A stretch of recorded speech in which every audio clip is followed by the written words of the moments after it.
문재인 정부 이후에 많이 대두되고 있고 개인적인 가정 문제에서 그냥 부모님 부양하는 문제에서 이게 사회적 문제로 이슈화가 되고 있는 것이 치매인 것 같습니다. 정말 가정이 부모님을 부양해야 되는 이슈였는데 사회 문제로 나타나고 그럼 우리가 이 치매에 대해서 어떻게 예방하고 어떻게 이해할 수 있을 것인가. 단순히 이것을 이제 뇌와 함께 뇌의 관점에서 이 치매를 다룰 수 있고 그래서 치매 이해 예방에 대해서 진행하실 파나톡스의 대표님 박병 박사님을 모시도록 하겠습니다. 자, 박수 부탁드립니다.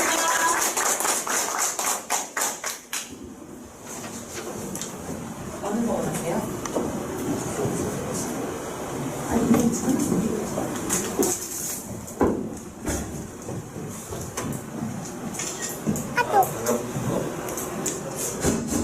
예, 반갑습니다. 치매에 대해서 간략하게 어떤 종류들이 있고 뭐가 문제가 있는지 설명을 드린 다음에 치매를 좀 올바르게 이해하기 위해서 우리가 뇌에 대한 것도 좀 공부를 해보고 그래서 그 뇌를 우리가 이제 어떻게 하면 치매를 예방할 수 있는지 또는 이 치매를 치료할 수 있는지 그런 관점에서 어떤 치료 기법 중에 저희가 뉴로피드백 기법이 있는데 그걸 좀 소개를 더 해드리고 그렇게 진행하도록 하겠습니다. 네, 치매 여러분들이 너무 잘 알고 있죠. 뭐 치매 걸리면 기억이 떨어지게 되고 결국에는 자기가 가지고 있는 모든 기억을 다 잊어버리게 되는 그런 굉장히 치명적인 질병이라고 하겠습니다. 그래서 노인들한테 발병하는 가장 대표적인 질병 중에 하나인데요. 이게 참 안타까운 것이 밑에 통계가 있습니다만은 통계청 자료에 의하면은 65세 이상 노인 인구들 중에서 약 9%가 치매 환자가 될 것이다 라고 예상을 했어요. 그러면은 지금 현재 저희 그 나라에서 65세 이상의 인구가 몇 명이냐? 1000만 명. 거의 1000만 명이에요. 그 1000만 명 중에서 9%가 그러면은 거의 100만 명이에요. 100만 명이 치매의 환자가 될 수 있다라고 예상을 해주는데, 그럼 치매에 대해서 무슨 뭐 치료 방법이나 어떤 뭐 치료제가 있느냐? 아직 하나도 없어요. 올 4월 달에 치매의 가장 유력한 치료제로서 그 주목을 받았던 약이 있는데, 그게 최종적으로 치매를 치료할 수 있다 판정이 났거든요. 그래서 치매의 이제 발병 원인하고 분류를 본다면 전체 치매 환자에서 약 50% 이상이 알츠하이머형 치매입니다. 알츠하이머형 치매. 그리고 이제 혈관성 치매라고 하는 것은 혈관이 터진다거나 또는 혈관이 막힌다거나 해서 이제 뇌세포가 그로 인해서 영양분이 안 되니까 파괴되는 그로 인해서 발생하는 치매 환자가 약 한 20% 그 정도가 되겠고요. 그다음 기타 원인들에 의해서 발병하는 치매 환자가 한 10에서 20%. 이 정도 이렇게 이제 크게 세 가지로 나눌 수가 있겠습니다. 그리고 이제 이 알츠하이머시 병의 두 가지로 나눌 수가 있는데, 우리가 흔히 얘기하는 노인성 치매라고 하는 것이 바로 노인성 알츠하이머를 얘기하고 있는데, 이게 전체 알츠하이머 환자들의 90%가 여기에 해당이 되겠습니다. 그러니까 늙어서 병이 생기는 거예요. 그냥 쉽게 얘기하면. 가족성 알츠하이머 병이 약 한 10%가량이 되는데, 이건 이제 유전적인 가장 큰 원인이 되겠습니다. 그래서 치매 종류하고 이제 각각 한번 자세히 한번 살펴보도록 하겠습니다. 알츠하이머 치매라고 한다면은 1907년에 알로이스 알츠하이머라는 사람이 처음 이것을 이제 그 기술을 했어요. 그래서 대부분 65세 이상에서 발병이 됩니다만은 이 40대, 요즘은 30대에서도 치매 판정을 받는 사람들이 지금 나오고 있어요. 그러니까 이게 꼭 그 늙어서 이 병이 발생한다, 이러한 그 상식이 지금 이제 깨지고 있죠. 깨지면서 젊은 사람한테서도 치매가 발생할 수 있다. 그 중에 이제 대표적인 것이 바로 알츠하이머 치매라고 하는 병이 젊은 사람한테서도 발병할 수가 있고요. 제가 보기에 10대에서도 알츠하이머 치매가 발병한 사례가 있습니다. 그래서 이것은 이제 뇌에 베타 아밀로이드라고 하는 단백질이죠. 이 단백질이 축적이 되면서 이게 보통 정상 사람보다 훨씬 더 많은 양이 생산이 되거나, 또는 이게 너무 많이 생산이 되면은 제거가 되어야 되는데 적절히 제거가 안 되게 되면은 이게 축적이 돼요.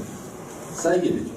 이게 쌓이게 되면서 이게 플라그를 형성을 하게 되죠. 마치 우리가 치아에 희석이라고 얘기하는 것이 치아 플러그거든요.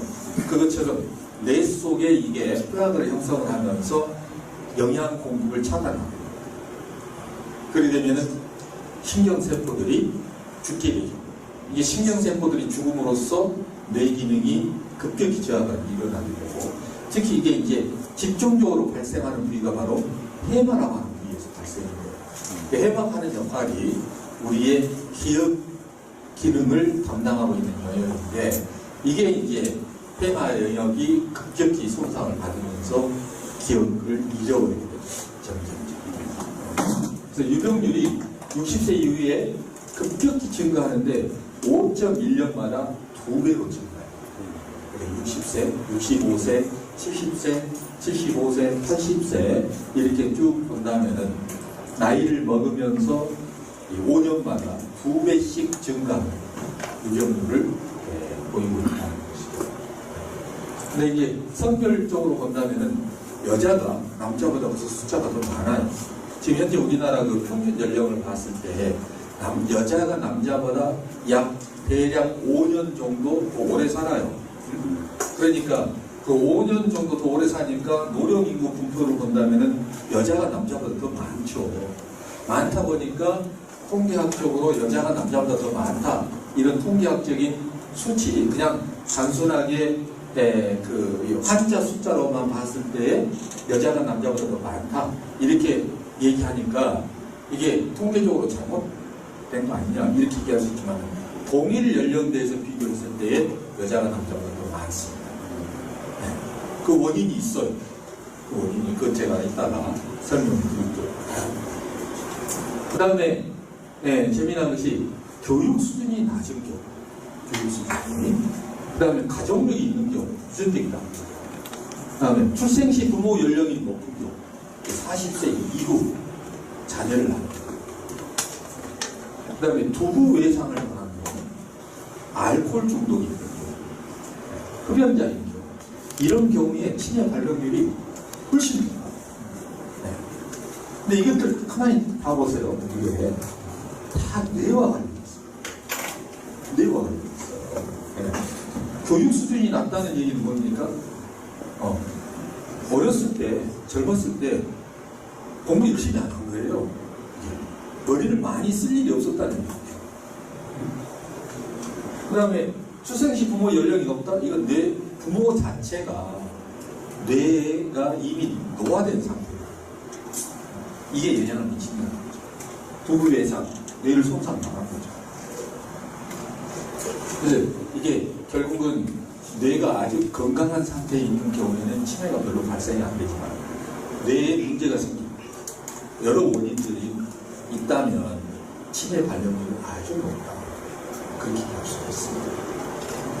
그래서 이제 두 번째 많은 그 치매 원인으로서는 혈관성 치매가 되겠습니다. 혈관이 터져버리거나 혈관이 막혀버리거나 이 경우인데, 이게 약 한 20% 정도를 차지한다.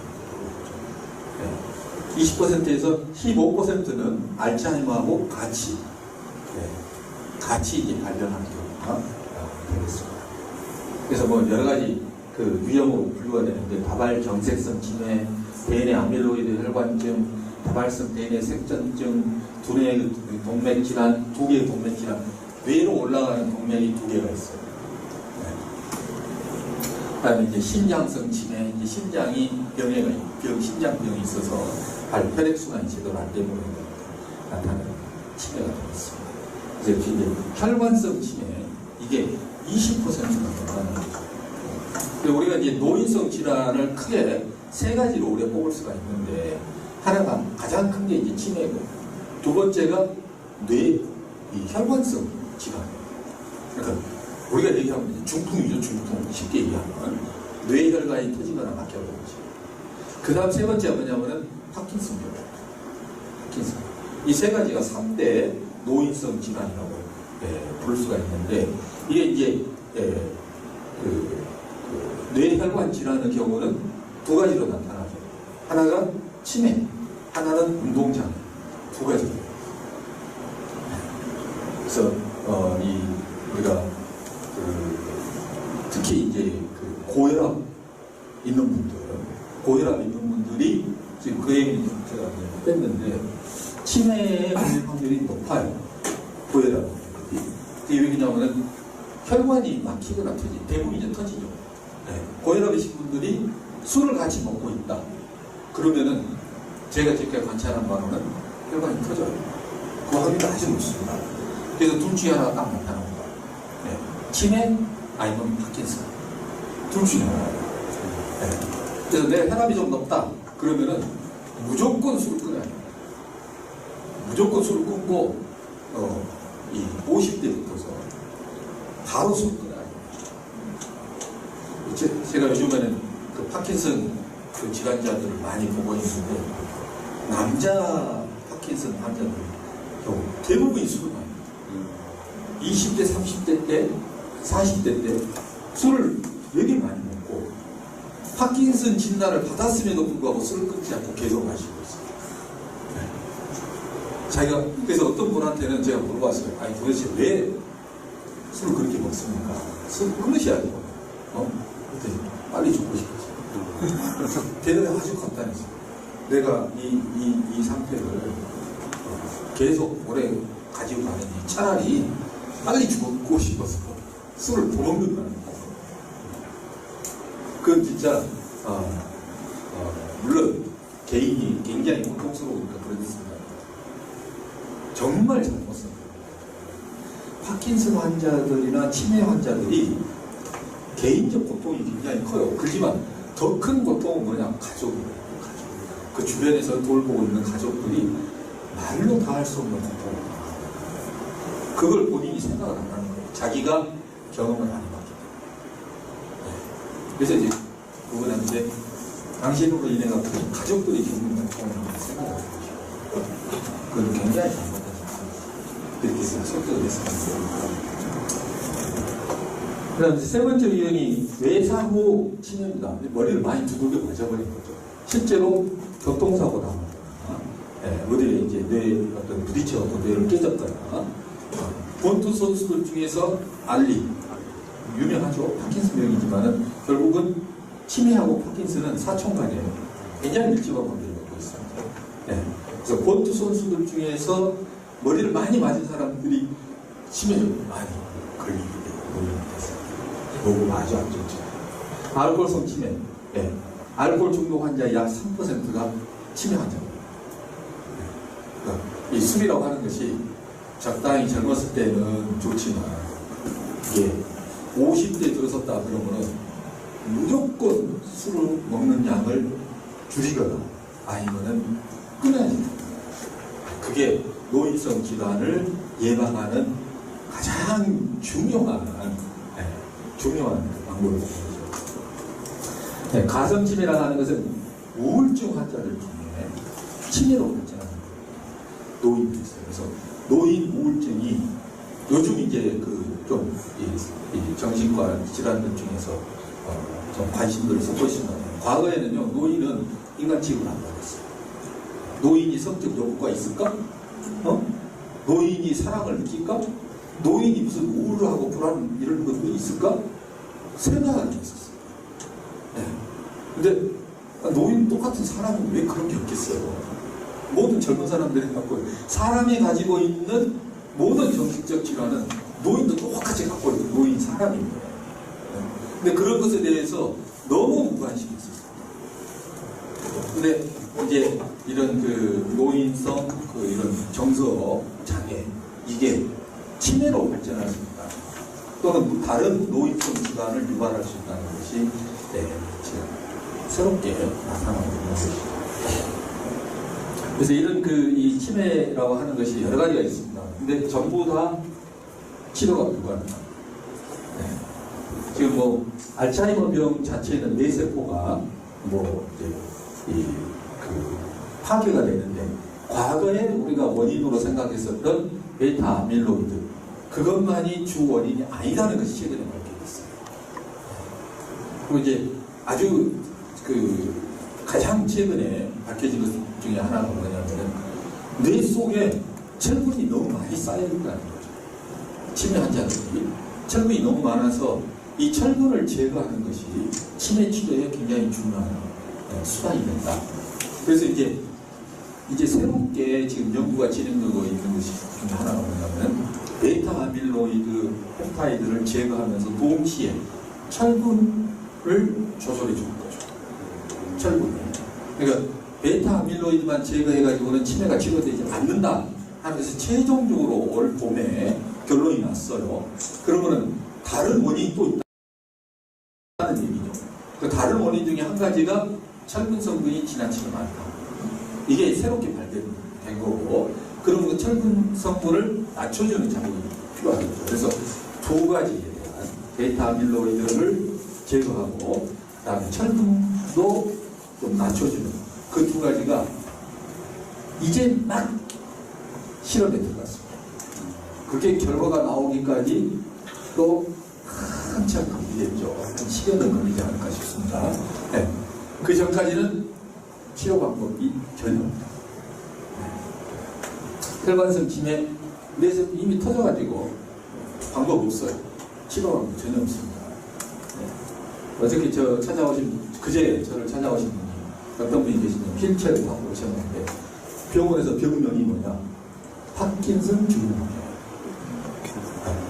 이 몸을 사지를 정상적으로 자기 의지대로 움직이지 못하고 이렇게 고개를 계속 흔들고 그러니까 나타나는 외형적인 증상이 파킨슨 병하고 비슷해서 파킨슨 증후군이라고 이름을 붙였지 사실은 병명을 모르는 거예요. 사실은. 네. 그래서 이 병명이 뭡니까? 그랬더니 파킨슨 증후군이라고도 나오고 손의 위축증이라고도 나오고 네? 다계통 위축증이라고도 나오고 병명이 여러 가지예요. 그게 모른다는 거죠. 모른다는 거예요. 움직이지. 결국은 이제 이 양반이 그렇게 되는 원인이 뭐였었냐면은 뇌하수체 종양이 있어가지고 그 종양을 요즘은 이제 신경외과 수술이 콧구멍으로 삽입을 해요. 그래서 콧구멍을 통해갖고 뇌로 가느다란 관을 집어넣어가지고 그 종양도 제거하고 혈종도 제거하고 그렇게 수술이 진행됩니다. 근데 이 콧구멍으로 넣어서 신경외과적인 수술을 처치하는 게 부작용이 있어요. 시간이 어느 정도 지나고 나면 그 중에 하나가 눈꺼풀을 잘 깜빡거리지 못하게 된다든가 하지 마비가 오게 된다든가 아무튼 이런 신경적인 부작용을 수반합니다. 네. 근데 그 양반이 하지 마비가 오고 눈을 못 감아요. 눈 깜빡이지 못해요. 그래서 이제 안면 마비도 조금 나타나고 여러 가지 복합적인 것들이 있는데 이게 이제 좀 지나면 이제 치매까지 같이 오게 되겠죠. 그런 거는. 근데 결국 외상후 치매, 알코올성 치매, 가상 치매 전부 치료 방법이 없다. 그래서 결국은 이미 발병한 상태에서 우리가 치료하는 것을 찾는다는 것은 늦어버리고 발견되기 전에 예방을 해야지 예방하지 않고서는 이것을 어떻게 처리할 방법이 없다. 그래서 우리가 예방을 어떻게 할 것이냐. 젊었을 때 뇌 건강을 하려고 젊었을 때. 그래서 우리가 뇌가 얼마나 중요하냐. 그걸 한 번이라도 제대로 정말 심각하게 생각하는 사람들이 과연 몇 명이나 별로 없어요.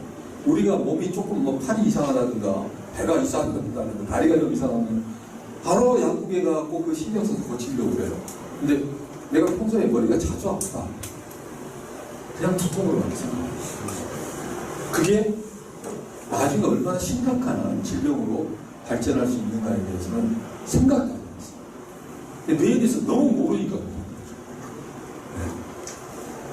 그래서 우리가 그러면은 이 뇌가 어떤 형태로 되어 있고 이게 연령에 따라서 어떻게 변화가 발달이 되어가는지 좀 살펴보겠습니다.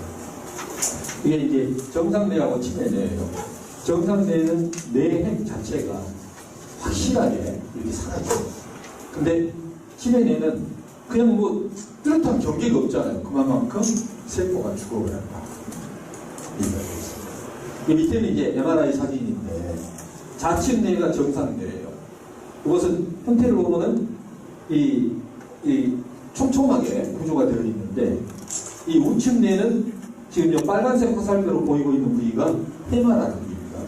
해마 부위가 이 좌측 뇌에서는 구멍이 없어요. 까만 구멍이 없는데 그 부위가 우측 뇌에서는 거기에 까만 부위가 훨씬 더 크게 나타나 있습니다. 그것은 해마가 파괴됐다는 거예요. 그 다음에 이제 파란색으로 가리키고 있는 부분이, 파란색 화살표로 가리키고 있는 부분이 뇌실입니다. 뇌실. 이 뇌 속에가 물이 고여있는 방이 있어요. 물이. 그 이제 뇌수액이라고 그러는데, 이 뇌수액이, 이 뇌, 이쪽, 이게 지금 뇌수액이 고여있는 뇌실입니다. 이것도 뇌실이고요. 네, 이게 뇌실인데, 요 주변에 삥 둘러가지고 이 뇌수액이 다 돌고 있어요. 뇌수액이. 그게 이게 척수로 내려가서 이제 뇌척수액이랑 함께 돌고 있죠. 이게 계속 순환을 하거든요. 이 뇌실이 중요한 게 뭐냐면 여기에서 새로운 세포가 나와요. 새로운 뇌세포. 그리고 이 해마가 또 중요한 것이 단지 이게 기억과 관련되어 있는 것 뿐만이 아니라 이 해마 영역이라고 불러요. 해마 복합체라고 전문 용어로는 해마 컴플렉스라고 합니다. 그 영역이 새로운 뇌세포들이 다량으로 만들어집니다. 우리가 죽기 직전까지 뇌 속에서는 새로운 세포가 계속 만들어지는데 이 영역이 파괴됐다?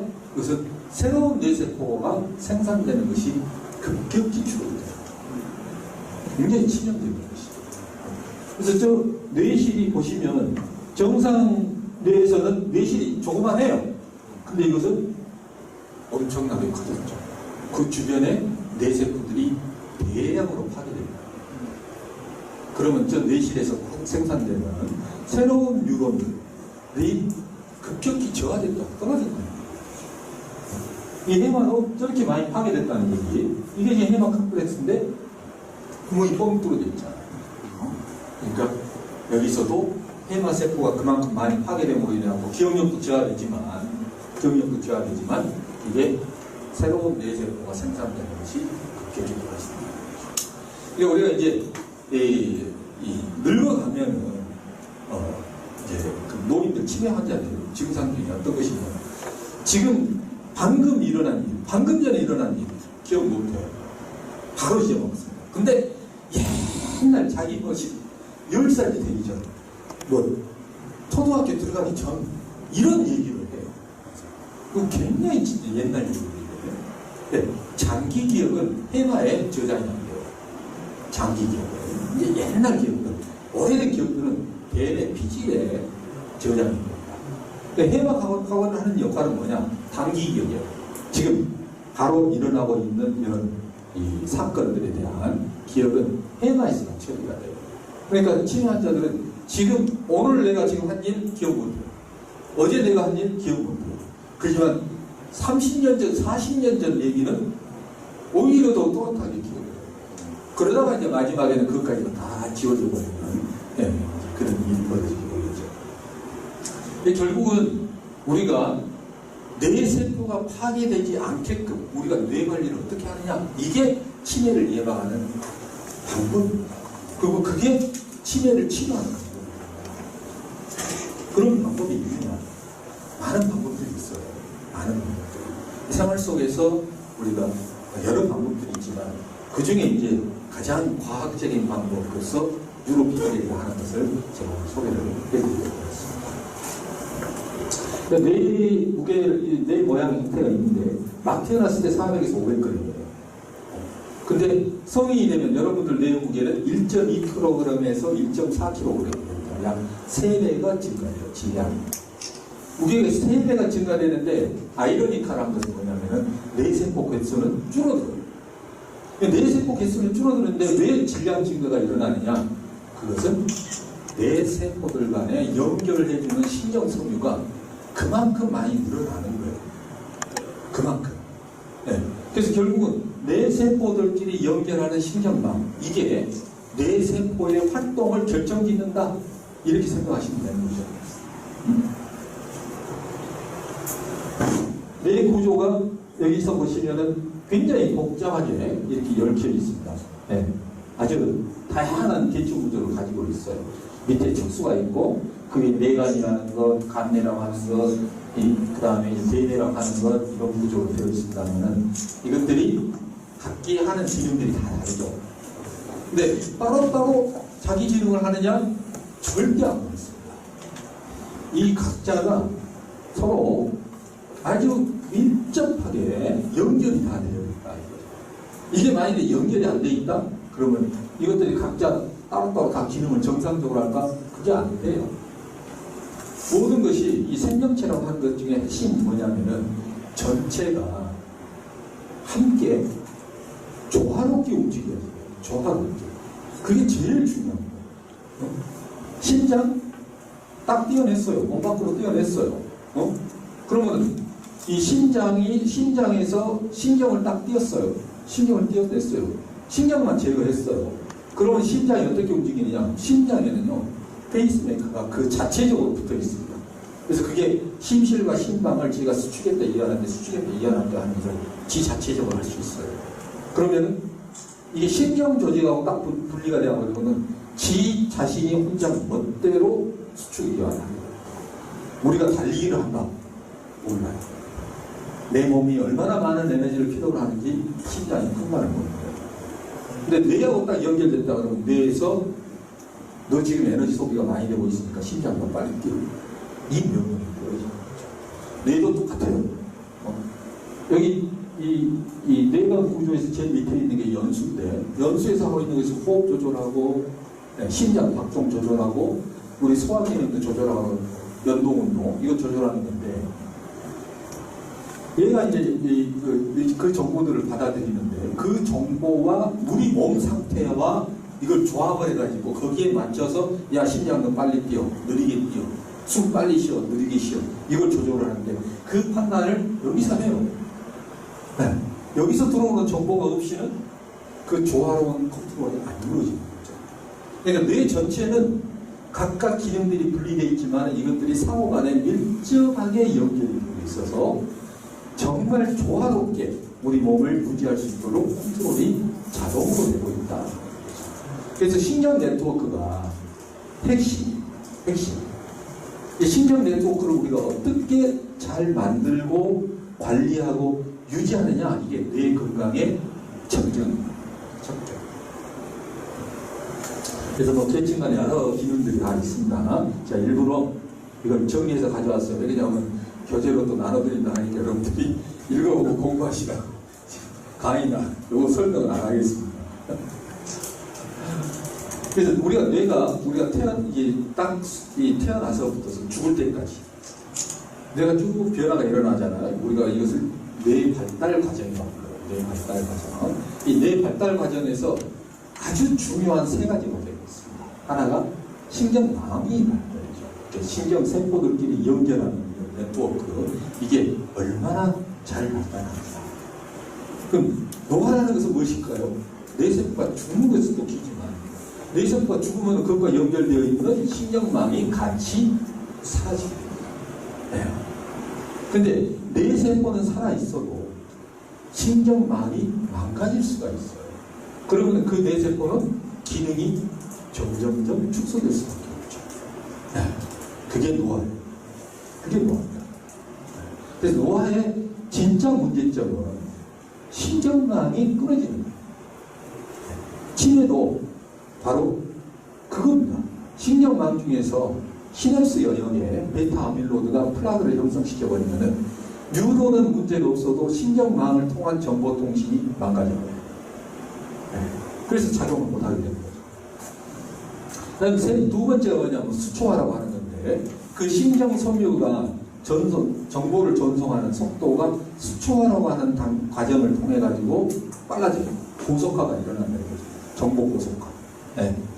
근데 그 정보가 고속으로 처리되기 위해서는 이게 이 신경 섬유, 신경망은 전선과 같아요. 근데 전선이 구리선으로 해가지고 공기 중에 노출되어 있는 경우하고 대부분 여러분들이 보고 있는 구리선은 보면은 겉에 고무가 쌓여져 있잖아요. 이게 전련되어 있다고 하는데 이 두 개가 전송 속도가 큰 차이가 있습니다. 신경 똑같아요. 그냥 피복이 없는 것과 피복이 있는 두 가지 종류의 이 신경 섬유가 있는데 성장하면서 나이가 들면서 50대까지 피복이 만들어져요. 피복. 근데 그 피복이 잘 안 만들어지는 사람들이 있어요. 그게 무슨 병이냐? 무수초화병. 그 피복이 안 만들어지는 병이거든요. 그것도 실제 있어요. 그러면은 뇌 속에서 정보 처리 속도가 수초가 있는 유수초화에 비해서 얼마나 느리냐? 100분지 스피드. 100분지 넣거든요. 100분지. 그러니까 수초화가 정상적으로 되어 있는 사람들은 뇌 속에서 정보가 1초에 100m를 달리는 속도로 정보가 전송이 돼요. 그게 안 이루어지게 되면 1초에 1m입니다. 그럼 뇌 속에서 무슨 일을 하겠어요? 외부에서 자극이 오는데 그것을 정상적으로 처리를 못하는 거죠. 심각한 인지장애가 발생합니다. 세 번째가 뭐냐면은 새로운 뇌세포가 계속 만들어져요. 계속 만들어져요. 그래서 우리 뇌 속에 네 군데 영역에 중요한 네 군데 영역이 있는데 그 네 군데 영역 중에 아까 지금 얘기한 헤마 컴플렉스라든가 뇌식이라든가 이런 것들이 포함되어 있습니다. 거기에서 새로운 뉴런이 계속 만들어져요. 그게 언제까지 만들어지느냐? 죽기 직전까지. 근데 이렇게 만들어지는 뇌세포들이 중요한 게 뭐냐면 자리를 잡아요. 뇌 속에서. 이동, 그걸 이제 마이그레이션이라고 부르는데 이동을 해요. 딱 만들어지면 그 자리에 있는 게 아니라 필요한 위치로 이게 이동이 일어나죠.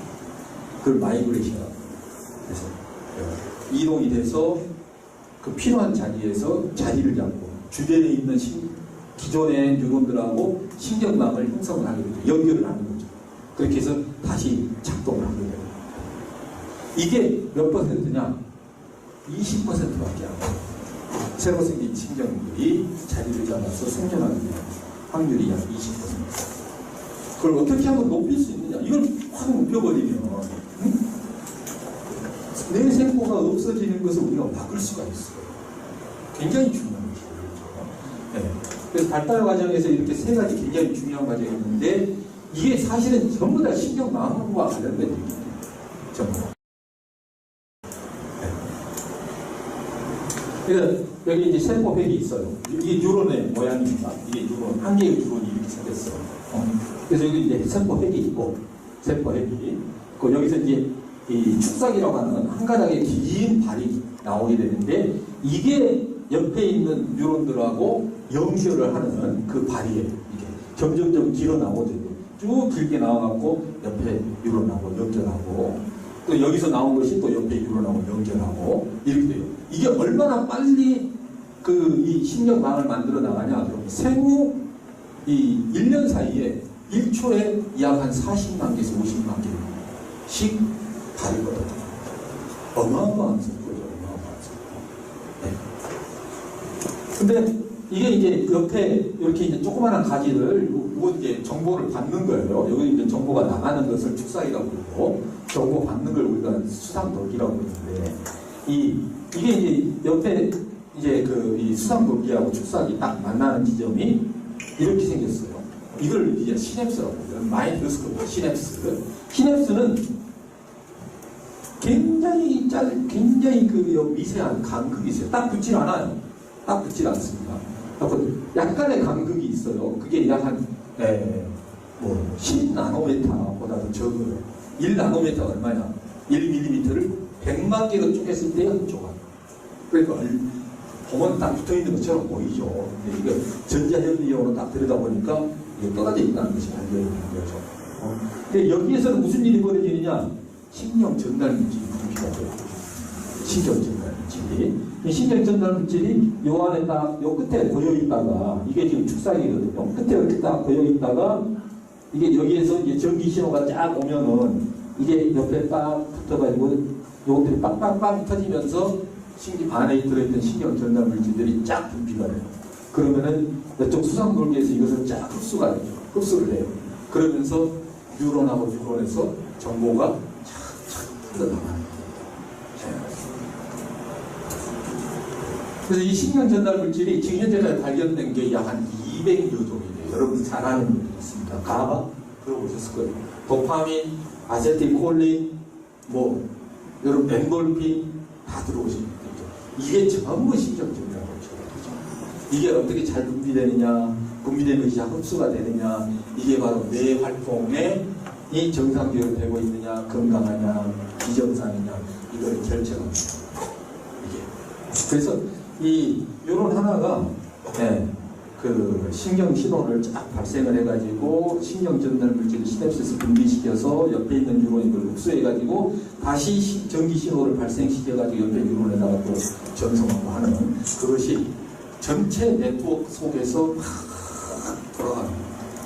그러니까 그게 이 뇌에서 발생되는 이 전기 신호가 70ml예요. 굉장히 높습니다. 굉장히 높아요. 70ml. 그러니까 여러분들이 그걸 어떻게 볼 수 있느냐? 뇌에서 전기 신호가 막 빛을 탁탁탁탁 띄고 있다는 것을 여러분들이 딱 볼 수 있는 방법이 있어요. 볼 수 있어요. 눈으로. 어디를 통해서 그 빛을 볼 수 있을까요? 네? 여러분들이 누구나 보고 있어요, 지금. 눈 깜빡이. 눈만 했으면 정답이었습니다. 여러분들 눈이 왜 모든 사람들이 빛이 날까요? 그게 빛을 반사해서가 아니에요. 빛 반사도 물론 있죠. 망막이 신경적입니다. 망막에 신경이 엄청나게 몰려있거든요. 거기서 전기 신호가 막 튀고 있는 거예요. 네. 그래서 죽으면 딱 어떻게 됩니까? 눈에서 빛이 딱 사라져요. 죽은 사람들은 뇌 활동이 정지가 되기 때문에 망막에서의 전기 활동이 딱 정지가 되죠. 그래서 눈에서 빛이 딱 사라져요. 그래서 우리가 죽은 사람 눈 딱 떼고 완전히 공사 문제 하나도 빛이 전혀 없어요. 그런 식으로 바뀌죠. 그래서 눈을 보면은 눈이 빛이 나잖아요. 그 뒤에 망막에서 띄고 있는 빛을 보여주고 그 전기 신호예요. 네. 이게 이제 실제로 살아있는 사람 뇌에 있는 신경감을 사진으로 찍는 거죠. 네. 이게 뇌의 피질이고 가장 겉에 있는 거죠. 거기서부터 이렇게 신경 다발들이 쭉 해갖고 여기가 척수거든요. 척수로 쭉 내려가는 이게 소뇌하고 연결되어 있고 그 옆에랑 전부 연결되어 있는 이 모습을 사진으로 착 찍는 거죠. 대단하죠. 그래서 우리가 막 태어나면은 이게 지금 요거 뉴런들이거든요. 이게 뉴런들인데 이게 실제 찍은 거예요. DNA 피질에서 서로 연결이 안 돼 있어요. 근데 3개월이 되니까 훨씬 막 장가지들이 막 연결되는 거죠. 1년이 되니까 어마어마하게 서로 얽혀있는 모습을 볼 수가 있습니다. 네. 그러니까 이렇게 신경망이 발달합니다. 그럼 노인은 뭐냐? 이게 다 끊어져요. 다 끊어져요. 술을 먹으면 어떻게 되느냐? 이게 다 끊어집니다. 이게 다 끊어져요. 네. 그래서 술이 얼마나 안 좋은 거죠. 그리고 담배가 얼마나 나쁜지. 담배, 니코틴, 시냅스에 다 쌓여요. 니코틴. 니코틴 시냅스에 쌓이고 그래가지고 신경 전달을 가봐는 거예요. 그러니까 그거 사실은 뭐 목구멍 구멍 뚫어가지고 말 못하는 사람 이렇게 하는 것보다 뇌 속에 니코틴이 쌓여있는 모습을 시커멓게 쌓여있는 모습을 딱 보여요. 폐가 아니에요. 폐는 당연히 쌓이죠. 더 무서운 것은 뇌 속에 쌓여요. 진짜 무서운 겁니다. 근데 더 무서운 것은요, 지금 우리나라 흡연 인구 중에서 여자가 남자를 지금 능가하고 있는데, 여자가 담배 핀 것이 애의 뇌에 그대로 쌓여요. 정말 무서운 거예요. 왜 그러냐면 애가 숨을 쉽니까? 뱃속에 있는 태아가? 네? 숨 안 쉬어요. 걔는 뭐냐? 엄마한테서 피로 산소를 먹고. 근데 여자가 담배 딱 피웠어. 피 속에 니코틴이 착 들어가. 피통에 봉에서 아이한테 그게 그대로 전송이 돼요. 또는 엄마 몸속에 쌓여있는 니코틴이 그대로 전송이 돼요. 아이의 혈중에 니코틴이 그대로 흡수가 되어가지고 그게 몸에 쌓여요. 근데 그게 뇌 속에도 쌓이기 때문에 뇌 발달이 안 되는 거예요. 그 애들이 태어나면은 장애가 될 확률이 아주 높습니다. 그래서 여자들은 절대 담배 피우면 안 돼요. 절대. 그러니까 초, 중, 고등학교에서 섹스, 성관계 이렇게 한다 이거 강의할 게 아니라요. 사실은 이 강의야. 정말 우리가 어떻게 하면 뇌를 건강하냐. 이게 전부 다 사실은 모든 것하고 연결이 되어 있기 때문에 굉장히 중요한 것인데 이렇게 큰 거 없죠. 뇌가 어떻게 변화되는가? 네, 여러분 전혀 모르실 거예요. 굉장히 많은 과학자들이 이 뇌에 변화되는 상태를 영살에서부터 죽기 직전까지 다 진찰을 하고 조사를 다 했어요. 여러분이 아마 놀라실 거예요. 이게 DNA 피질의 두께 변화입니다.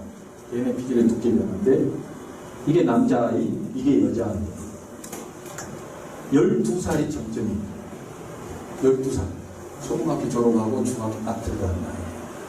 그때 DNA 피질의 두께가 가장 두꺼워요. 그거 지나고 나면은 이게 얇아지기 시작해요. 그 얘기 뭐냐면 벌써 DNA 피질의 노화가 시작합니다. 12살? 무슨 소리야? 너무 빨리 노화가 시작되는 것이죠. 근데 더 놀라운 것은 여자예요. 여자는 10살에서 11살입니다. 훨씬 남자보다 여자의 DNA 피질의 노화가 약 1년에서 2년 더 빠르게 진행돼요. 그러니까 실제로 성숙한 것은 여자가 남자보다 더 일찍 성숙이 돼요. 그러다 보니까 같은 초등학생들 중에서 여자애들이 남자애들 우습게 보는 경향이 있어요. 그래서 왜 그러냐? 뇌가 여자가 더 빨리 완성돼요. 남자애들도 성숙한 거예요. 그렇지만 그만큼 빨리 노화가 되는 거죠. 근데 나이가 이게 10살에서 12살이에요. 이게 굉장히 놀라운 얘기죠. DNA 피질에 대해서 얘기했을 때가 있습니다. 가장 큰 게. 근데 피질이 하는 역할은 제일 중요한 역할이에요. 모든 보도의 정신자금, 최종적인 결정, 판단, 이성적인 활동, 사회적인 관계, 정서적인 문제 전부 DNA 피질에서 해요. 네. 그래서 DNA 피질이 파괴되기 시작하면 그건 끝이에요. 네. 그렇게 중요한 것이죠. 그 두께가 5mm밖에 안 돼요. 그렇게 얇은 건데도 제일 중요한 점. 정신적인 작용이 있어서. 네. 이게 이제 프론털, 이마 부위. 이게 이제 프라이어털이 있어요. 꼭대기 있는 부분. 프라이어털은 남자 12, 여자 10살. 그 다음에 이것이 옆에거든요. 옆에. 이게 남녀에서 약 18세입니다. 18세. 템포를 내는 옆이거든요. 이 옆에 부위에 있는 것이 뭐냐? 바로 기억이에요. 그 다음에 감정입니다. 그 다음에 언어와 관련된 겁니다. 이게 18세예요. 18세. 이게 이제 피질들이거든요. 피질들. 근데 이 피질에가 뇌세포 핵이 있어요. 핵들이 피지리가 다 분포되어 있어요. 그러면 이게 안쪽으로 뇌 속으로 신경 섬유 다발을 쭉 뻗어가지고 뇌의 이제 안쪽에 있는 것들이랑 연결을 지어도 그 섬유 다발들은 흰색이에요. 흰색으로 보여요. 세포체가 있는 세포핵이 있는 데는 회색빛을 띠고 있습니다. 그래서 뇌를 딱 보면 겉에는 회색빛처럼 보이죠. 제일 껍질은. 그 안쪽으로 연결되어 있는 신경 다발들이 흰색이기 때문에 중요한 것은 뭐라 했습니까? 신경망이 얼마나 발달되느냐고 했죠. 그래서 그 흰색으로 보이는 부위가 얼마나 두꺼운가, 이게 뇌포그 발달을 얘기하는 것이죠. 그래서 중요한 얘기죠. 이게 보시면은 신경 다발의 두께는 계속 증가가 있다. 피질은 12살, 10살에서 12살 사이에서 꼬그라지지만, 그 점점은 꼬그라지지만, 화이트 매터, 백질은 신경 섬유 다발인데 계속 증가가 일어납니다. 그래서 결국 뇌세포 개수는 줄어들게 되지만 그것들이 서로 연결되어 있는 신경망은 계속 증가가 일어납니다. 이게 핵심이야. 우리가 어떻게 하면 신경망을 계속 증가시킬 수 있느냐. 그게 바로 뇌에 대한 문제를 해결하는 중요한 포인트가 되겠습니다. 보시면 남자가 훨씬 더 증가율이 높아요. 여자는 완만하게 증가가 되겠습니다. 완만하게. 그래서 보시면 30세까지의 뇌 각 부위별 두께 변화 전부 연구돼서 나와 있어요. 전부 다 나와 있는데, 이제 요거는 이제 그 뇌의 피질의 두께, 요것은 이제 뇌의 이 백질, 신경망에 증가되죠. 요건 감소하지만, 요건 이제 손해예요, 손해. 손해 운동 관절인 거죠. 이게 회색질, 피질이죠. 감소합니다. 그렇지만 손해의 신경망은 증가가 일어나요. 그렇지만 증가하는데 몇 살 때? 15세가 정점. 15세 지나고 나면은 평형세. 그 얘기는 뭐냐? 우리 인체가 운동 능력을 급격히 발달시킬 수 있는 것은 15살. 그래서 내가 운동선수가 성공하고 싶다. 그러면은 15세 이전에 운동을 반드시 시작해야 합니다. 그래야 손해가 제대로 발달됩니다. 요거 이게 뇌간이라고 하는 우리 생명을 유지시키는 제일 중요한 부분입니다. 이것도 보시면은 약 한 20세가 정점이에요. 20세가 정점. 이건 이제 시상이라는 거예요. 이게 이제 기저핵이라고 하는 부위들인데 이 네 가지가 기저핵이 뭐냐? 수위 운동을 조절합니다. 수위 운동. 근데 보시면 전부 다 꼬그라져 있어요. 전부 다 하얀 목소리. 그래서 파킨슨병은 기저핵의 파괴로 인해서 일어납니다. 파킨슨. 그러니까 파킨슨병이 뭐 한참 나이 들어서 생기는 병이 절대 아니에요. 젊어서 얼마든지 파킨슨병이 생길 수 있다.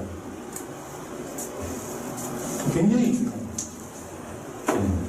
근데 이제 감정을 조절하는 편도체라는 내용도 역시 15세가 정점이죠. 그 다음에 저것은 이제 기억력과 관계된 건데 역시 15세가 정점이죠. 그래서 우리가 15세를 굉장히 중요하게 보는 이유는 왜 그러냐면 뇌 발달 과정에서 15세, 6세 이때쯤에서 모든 뇌의 기능들을 중요한 신경망을 제기하고 모든 기능들이 그때부터 평행선을 긋기 시작해요. 고등학교 2학년 이때쯤이죠. 여러분들 한번 추억을 생각해 보면 고등학교 때 머리가 판 돌아갔었거든요. 80세까지 연구 결과를 다 보죠. 80세까지. 이 검정색이 남자, 하얀 동그라미지가 여자입니다. 그래서 보시면은 이게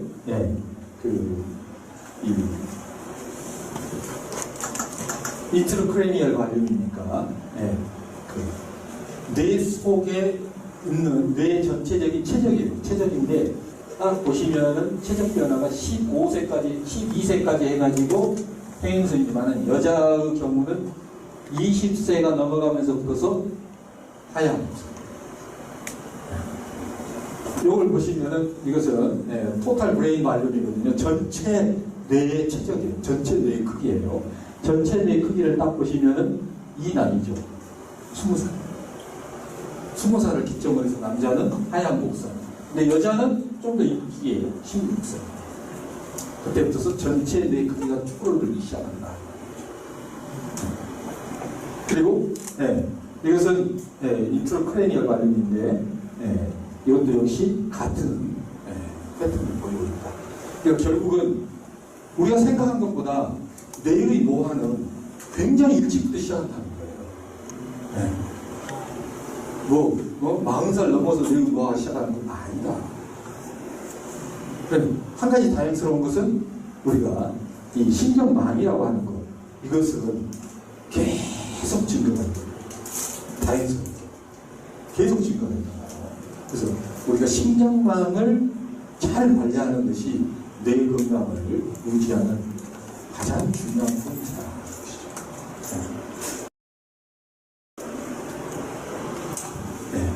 이게 이제 그레이 매터 피질이에요. 피질 완전히 꼬꾸라지잖아요.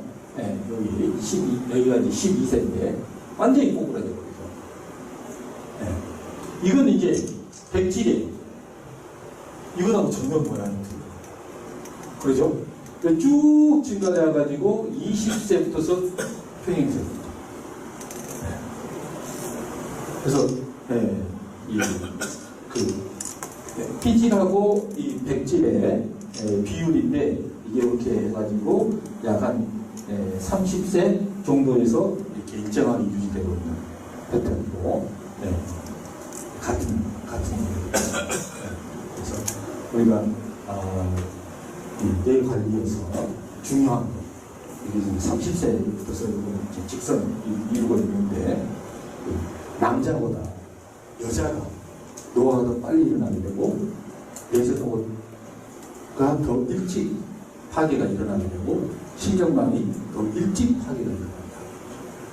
그러니까 여자가 치매나 그런 파킨슨병이나 그 숫자가 더 많을 수밖에 없는 거예요.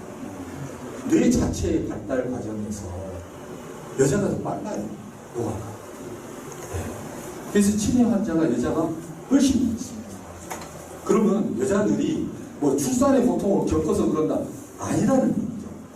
그게 전혀 틀린 얘기다.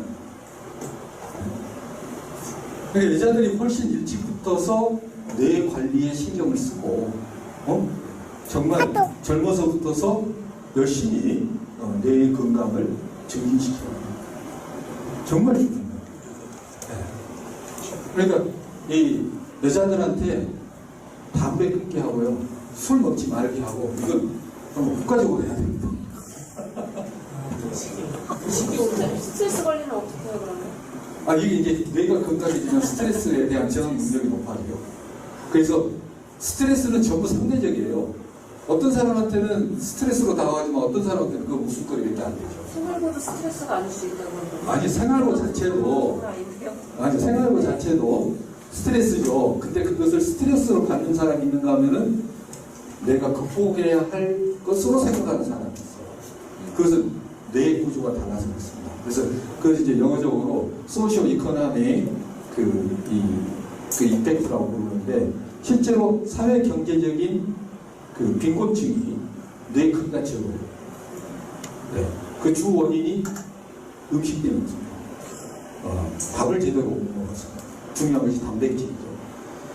단백질 섭취가 적기 때문에 사회 빈곤층들이 뇌 크기가 정상보다 약간 작고 거기에서 장애하고 막 태어날 가능성이 굉장히 높고, 태어나는 게 아니라 발생이고, 발생이에요, 발생. 그러니까 태어나는 장애로 태어나는 경우 극히 적습니다. 극히 적어요. 만들어지는 것이죠. 그래서 우리가 굉장히 중요한 내용들이죠. 굉장히 중요한 내용들인데 이런 게 전혀 사람들한테 안 알려집니다. 너무 안타깝습니다. 그래서 이제 뉴런들이 이렇게 상호 정기적인 신호를 일으키면서 서로 대화를 나눈다. 이러한 그 정기적인 뉴런 간에 정기적으로 주고받는 것을 우리가 뭐라고 하느냐? 데이터라고. 그래서 우리가 뭐 뇌를 관측하기 위해서 옛날에는 방법이 없어서 뚜껑 열고 뇌를 직접 눈으로 봤습니다만 지금은 살아있는 뇌를 MRI라든가 스펙트라든가 PET라든가 또 그 엑스레이, CT 촬영 이런 걸로 해서 살아있는 뇌 상태를 다 볼 수가 있어요. 근데 이것들은 인체에다가 굉장히 큰 자극을 줘요. 심지어는 방사성 동위원소를 몸에다 심어가지고 그 방사성 동위원소에서 이 방사성 물질이 방출되는 것을 측정을 해서 뇌의 활동 상태를 판단합니다. 스펙트하고 같은 네. 여러분들 목소리에 나한테 핵물질을 집어넣는다. 우리 뭐 북한에 떠들고 있는데요. 그게 진단 방법 중에 하나예요. 네, 그래서 1년에 몇 번 이상 할 수 없게끔 법적으로 제한 요건이 돼 있죠. CT, 병원에서 뻔하면 CT 촬영하는데요. 굉장히 몸에 안 좋습니다. 엑스레이잖아요. 엑스선? 그것도 어떻게 하면 방사선.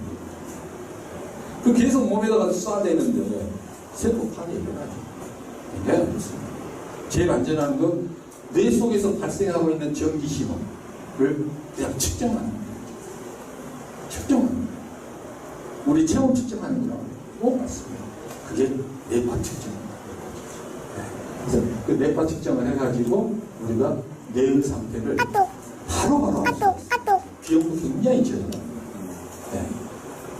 그래서 이런 뇌파 측정을 해서 알 수 있는 것, 축산의 활동 상태, 시냅스의 신경 전달 물질 제대로 분비되느냐 안 되느냐, 시냅스가 어떤 종류냐, 뭐 여러 가지 이런 정보들을 전부 다 알 수 있어요. 뇌파만 가지고 다 분석해 볼 수 있어요. 어디 가서 찍어야 돼요? 아무 데서나 찍을 수 있어요. 휴대하고 갖고 다닐 수 있으니까. 스마트폰. 네. 그래서 뇌파 정의 좀 내용들이 어렵습니다만 아무튼 뉴런 상관에 전기 발생하는 전기 신호가 이거죠. 이게 언제 처음으로 발견이 됐느냐? 1929년이에요. 지금부터 90년 전. 얼마 안 된 얘기죠. 제가 어제 뉴스를 보면서 깜짝 새삼스럽게 놀랐던 뉴스가 하나 있어요. 네. 현생 인류, 네안데르탈인하고 현생 인류가 서로 사랑을 나눠서 유전자가 서로 혼합되어 있다. 이게 옛날부터 알려져 있던 것이거든요. 근데 네안데르탈인이 언제까지 생존했었는지 아세요? 3만 년 전이죠. 3만 년 전. 현생 인류가 언제 시작이 됐느냐? 약 2만 5천 년 전. 우리 지구 역사가 얼마나 됩니까? 몇십억 년이거든요. 그 가운데에서 우리 인간이 현생 인류, 우리 인간이거든요. 지금 현재 여러분들 2만 5천 년 전에 나타난다는 거예요. 그러면 엄청나게 최근 얘기거든요. 엄청나게 최근.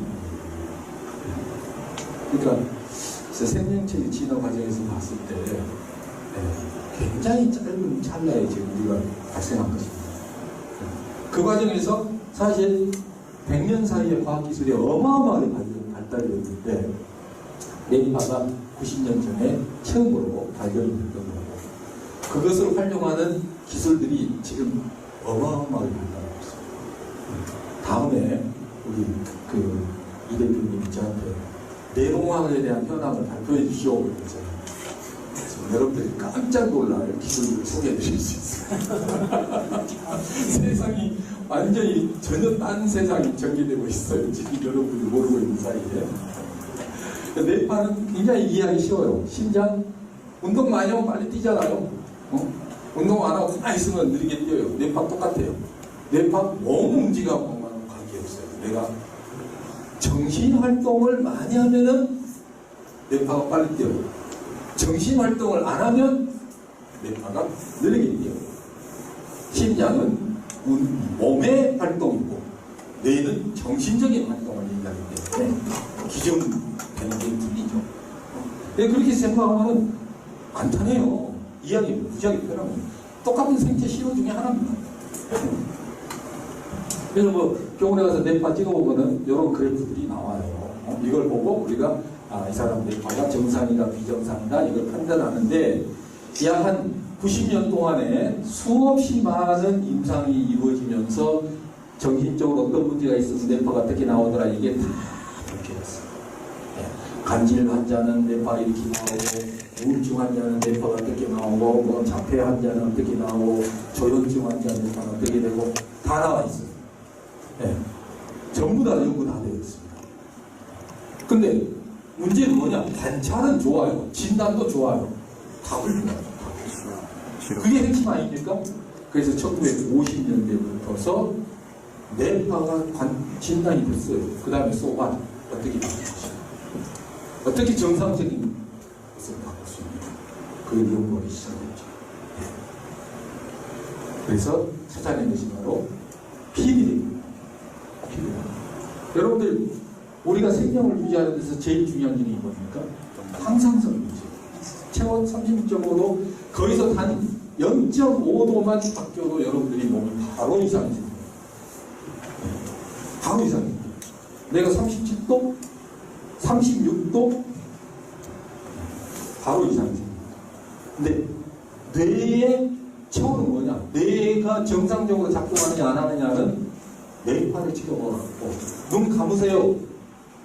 눈을 감고 있을 때의 특정한 뇌파 리듬이 나옵니다.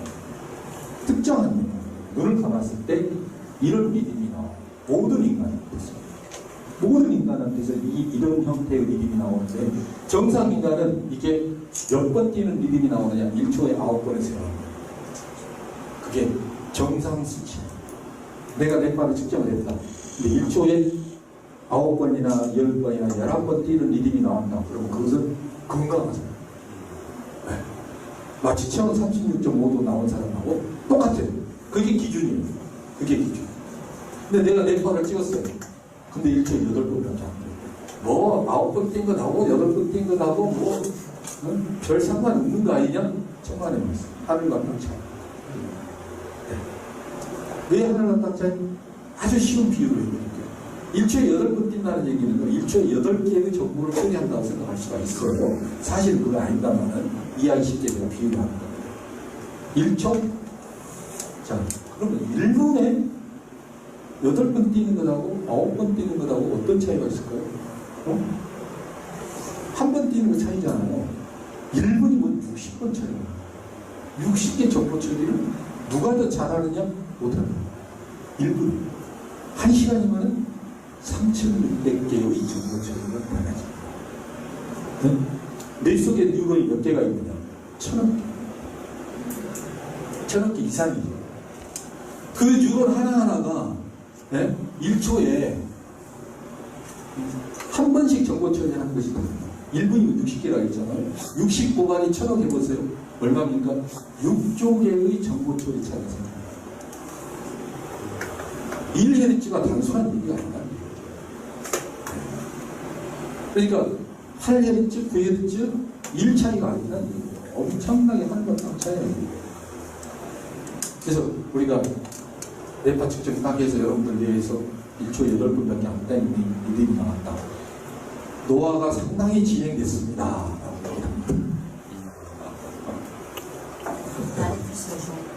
아니, 딱 9번에서 11번. 너무 빨라도 안 좋아요. 에너지 소비가 커버리거든요. 안 좋은 거예요. 심장이 1분에 70번, 65, 60에서 70이 정상이거든요. 그럼 내가 80번 뛰면 내가 심장이 더 건강한 거냐? 아니에요. 그 비정상입니다. 똑같아요.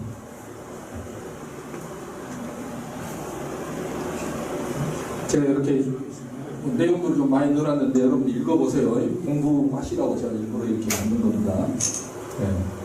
그처럼 이 뇌파를 딱 찍어보면 우리 뇌박 찍는 것처럼 정상이냐 비정상이냐가 딱 나와요. 그럼 이것은 정상으로 딱 바꾸는 방법이 있어요. 그게 뭐라고 하냐면 뉴로피드백이라고 합니다.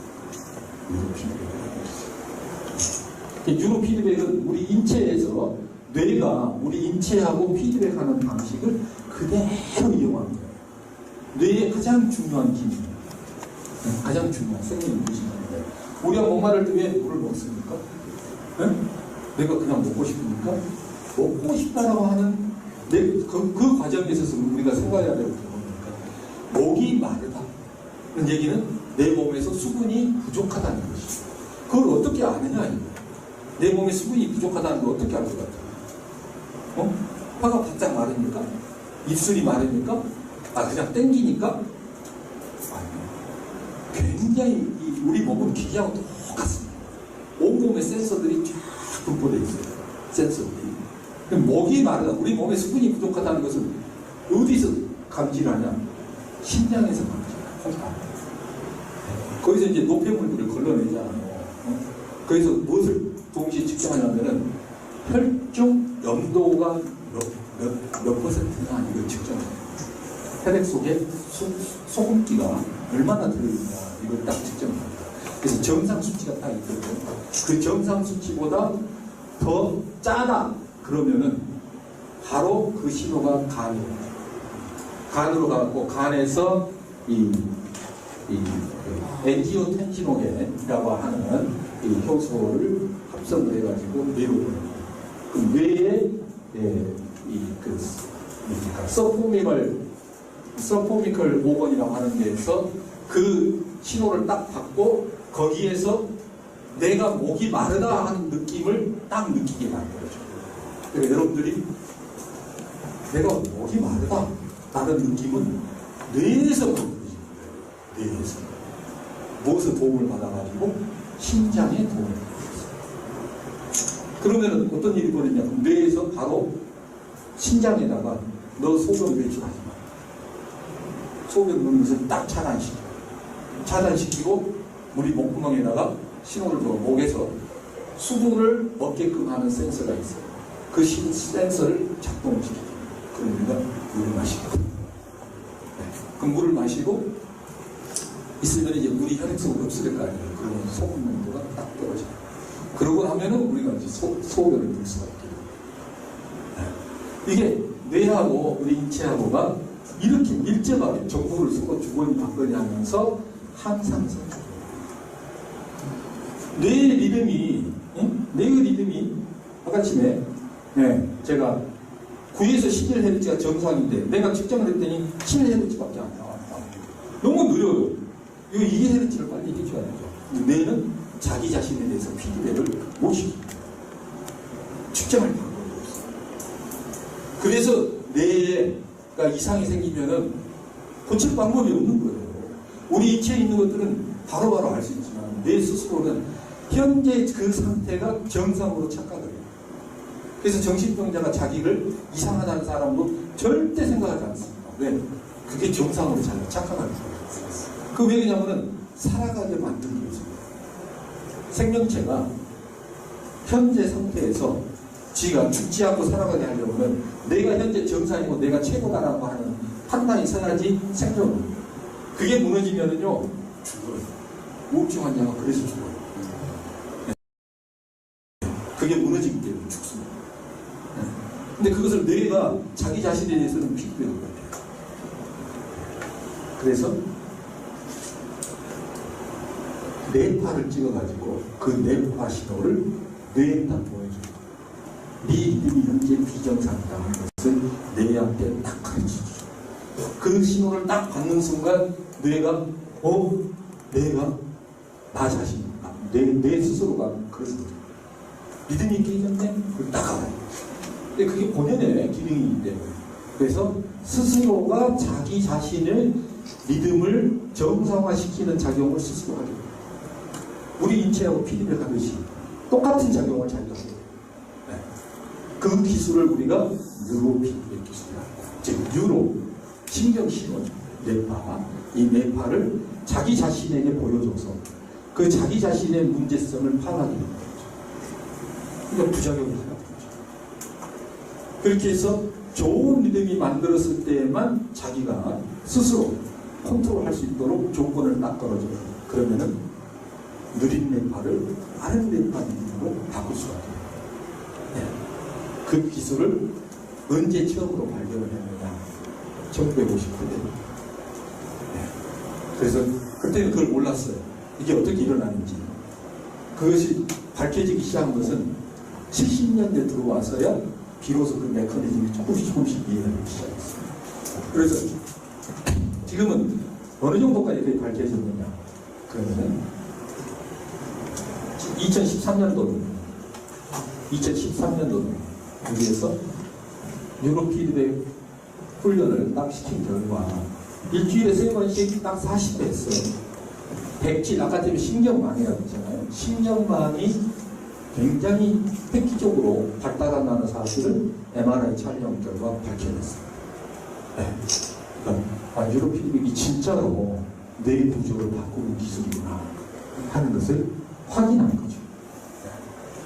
그래서 이 뒤로 이제 굉장히 많은 연구 논문들이 발표가 되면서 뇌가 스스로 자기 자신을 변화시킬 수 있다는 사실이 이제 확인이 나는 거죠. 그러면서 이제 이 뉴로 피드백이라고 하는 것이 아주 굉장히 주목을 받게 됩니다. 그래서 굉장히 많은 과학자들이 이 연구를 했었고요. 보시면 파블로프 박사 1904년입니다. 러시아 과학자 쭉 해가지고 굉장히 많은 과학자들이 연구를 진행하고 있습니다. 약 100년의 역사 갖고 있습니다. 제가 제일 밑에 있어요. 제가 넣습니다. 방황은. 네. 2001년 세계 최초로 풀채널 자동화된 자동 뉴로 피드백 시스템을 제가 세계 최초로 개발하고 있었습니다. 네.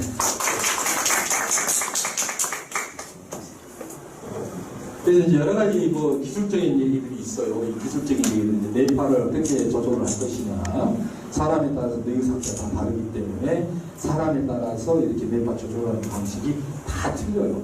그런 뇌파 조절 기법들이 지금도 새로운 기법들이 계속 개발되고 있고, 제가 개발한 시스템에는 현재 이 5가지의 뇌파 조절 기법이 적용되어 있습니다. 세계에서 가장 안정적으로 사용되고 있는 기법들입니다. 이것들을 써가지고 여기 이제 누구나 그냥 집에서 뇌파 측정할 수 있도록 이렇게 시스템을 만들었어요. 간단합니다. 그렇게 해서 하면 뇌파도 측정이 되고 나의 뇌를 바꿀 수 있는 훈련 프로그램까지도 전부 다 만들어졌습니다. 기술이 작동을 해서 컴퓨터 앞에서 그 훈련 프로그램을 돌리면 뇌파를 내가 힘으로 조절할 수가 있어요. 자꾸 하면서. 그래서 프로그램별로 뇌의 어느 부위가 어떻게 발달이 되는지 그런 것들이 다 연결되어 있습니다. 네. 제품명이 이제 뉴로 하모니, 신경을 조화롭게 한다. 그런 뜻에서 이제 뉴로 하모니라고. 뇌가 어떻게 변화되고 있는지를 또 진단을 해야 되잖아요. 훈련만 하면 또 의미가 없죠. 훈련에서 뇌가 어떻게 변화가 이루어지고 있는지를 우리가 알아야 되기 때문에 특히 여기서 이제 뇌를 진단하는 프로그램이 따로 있어요. 이걸 테스트하면은 현재 뇌가 어떤 상태다 하는 것이 다 나오죠. 네. 이렇게 해서 실제로 훈련하니까 뇌파 형태가 바로바로 바뀌는 것을 다 확인할 수가 있습니다. 이런 굉장히 많은 이런 사례들이 존재합니다. 훈련하면은 뇌파가 어떤 변화가 실제로 일어나는지 그런 것들도 이미 다 논문으로도 다 발표되어 있고 임상 실험에서 다 알려져 있고요. 생리적 변화, 행복의 변화 이런 것들도 전부 다 나옵니다. 우리가 느끼는 감정, 우리가 움직이는 행동, 이성적인 판단 이런 것들이 사실은 여러분들이 마치 내 혼자 의지로 전부 다 되는 거 아니냐? 아니에요. 전부 뇌에서 다 만들어내는 거예요. 우리는 뇌가 만들어 놓은 이 극장에서 하나의 배우 역할을 하고 있다라고 보시면 틀리지 않습니다. 훈련하는 방법 이런 것들도 전부 다 딱 정해져 있어요. 이렇게 해야지 된다. 이런 게. 그게 이제 제가 20년 동안 이 분야에서 쭉 해오면서 다 정리한 거죠. 이렇게 해야 제대로 놓고 나가는 것을 밝혀냅니다. 그래서 이제 결론적으로 말씀을 드린다면 뇌의 그 노화는 생각보다 빨리 시작합니다. 근데 우리가 젊음을 유지하고 건강을 유지하는 데 있어서는 뇌 세포 파괴보다 뇌 신경망을 잘 관리하면 우리는 얼마든지 뇌 건강을 유지할 수 있다. 왜? 뇌 신경망은 50대, 60대까지 계속 발달을 하기 때문에 그렇게 되는 것이죠. 그럼 뇌 신경망을 발달시키는 데 있어서 여러 가지 방법들이 굉장히 많아요. 규칙적으로 운동을 한다, 새로운 정보를 계속해서 취득을 한다, 새로운 지식을 탐구해 나간다, 일상 속에서 다양한 경험을 해 나간다. 여러 가지 것들이 있어요. 영양분에서도 뭐 풍부하게 균형 잡힌 식사를 한다. 뭐 스트레스를 가급적이면은 줄인다. 여러 가지들이 있어요. 담배도 줄이고 술도 줄이고 여러 가지들이 있어요. 근데 그런 것들은 내가 일상생활 속에서 습관화되는 것들인데 실제로 가장 효과적으로 우리가 안정적인 방법이 과학적인 방법이 뭐가 있냐? 최근에 과학자들이 만들어낸 뉴로피드백이라고 하는 기술입니다. 네. 그것을 접목을 했을 때 치료도 가능합니다. 예방도 가능합니다. 그런 겁니다. 네. 그래서 우리가 많은 사람들이 지금 현재 이 기술을 쓰고 있고요. 실제로 이제 장애를 겪고 있는 굉장히 많은 분들이 이 기술을 써서 장애를 치료를 하고 있습니다. 그래서 이제 국내에서 저희가 만들어서 제품이 이제 뉴로 학원인데 그게 굉장히 많이 보급이 되고 있죠. 그래서 우리 이 대표 이정희 대표님하고는 그 사업을 치매 또 난독증 이런 데 본격적으로 접목을 해서 좀 알리면서 좀 뜻깊은 사업을 좀 가지면 좋지 않을까 이런 보람된 취지를 가지고 추진입니다.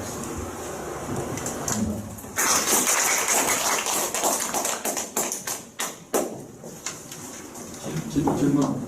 네네. 질문 있으시는 분. 질문이 너무 많아서 시간이 근데 치매가 진행된 사람은 어떻게 똑같습니다. 그냥 하면은 진행 속도를 굉장히 늦출 수가 있고 다시 회복을 시킬 수 있습니다. 뇌는 죽을 때까지 변해요. 죽을 때까지 계속 변하는데 그것을 망가지도록 놔둬버리면 가속이 되죠. 근데 그것을 망가지지 않도록 딱 막고 다시 살려낼 수가 있다. 변하기 때문에 살려낼 수 있습니다. 그 신경 전달 물질이요. 예. 도파민이라든가 세로토닌, 아니라든가 부족으로 해서 여러 가지 성분들이 조절을 해서 과연 피드백으로 인해서 이런 것도 조절이 가능한지 가능합니까? 그러면 이런 것도 새로운 치료가 제일 고맙습니다.